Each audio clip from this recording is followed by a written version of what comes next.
Hi everyone! Welcome back to the Daily Tagalog. Today, let's learn some common pets and small animals in Tagalog. We'll learn the animal names, practice them together, and then use each one in a simple sentence. Let's begin. Aso. Aso. Now let's use it in a sentence. Ang aso ay tumatakbo. Ang aso ay tumatakbo.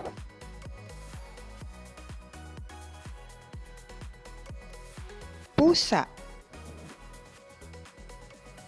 Pusa. Ang pusa ay natutulog. Ang pusa ay natutulog.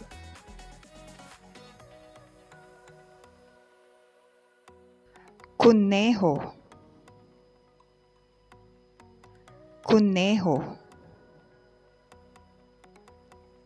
Ang kuneho ay tumatalon. Ang kuneho ay tumatalon.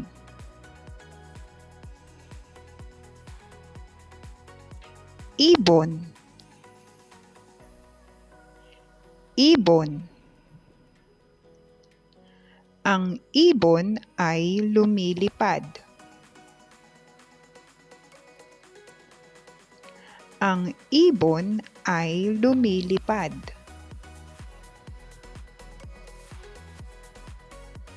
Pagong. Pagong. Ang pagong ay naglalakad.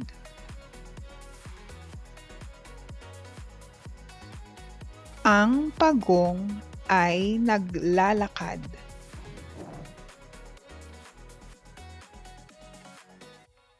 Isda. Isda. Ang isda ay lumalangoy. Ang isda ay lumalangoy.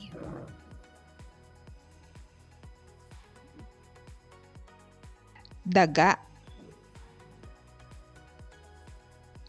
Daga.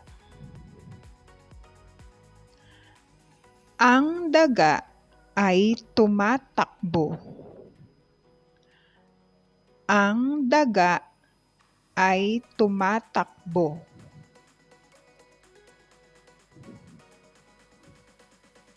Now let's say all 7 animals one more time. Aso.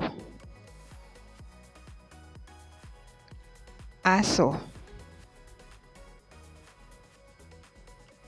Pusa.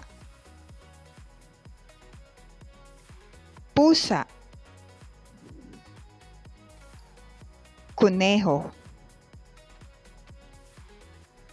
Kuneho. Ibon.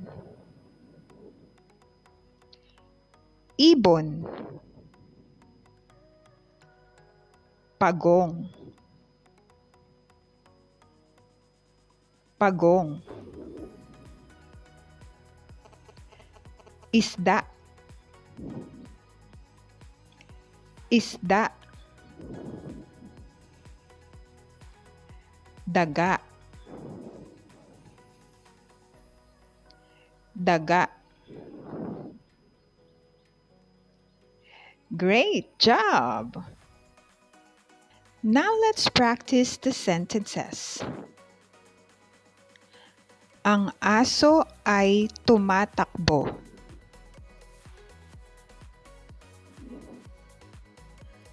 Ang aso ay tumatakbo.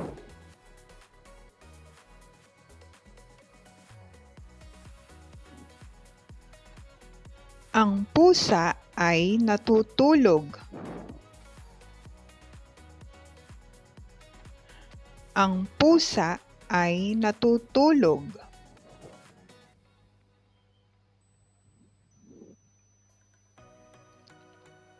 Ang kuneho ay tumatalon.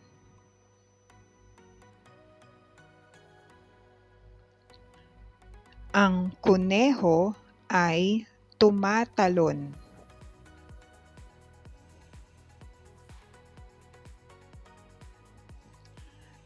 Ang isda ay lumalangoy.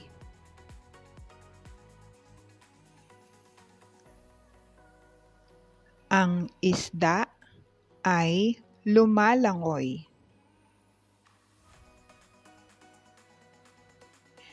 Excellent! You can also make your own simple sentences using these animals. For example, ang aso ay tumatakbo. It means the dog is running. Just change the animal or the action to create a new sentence.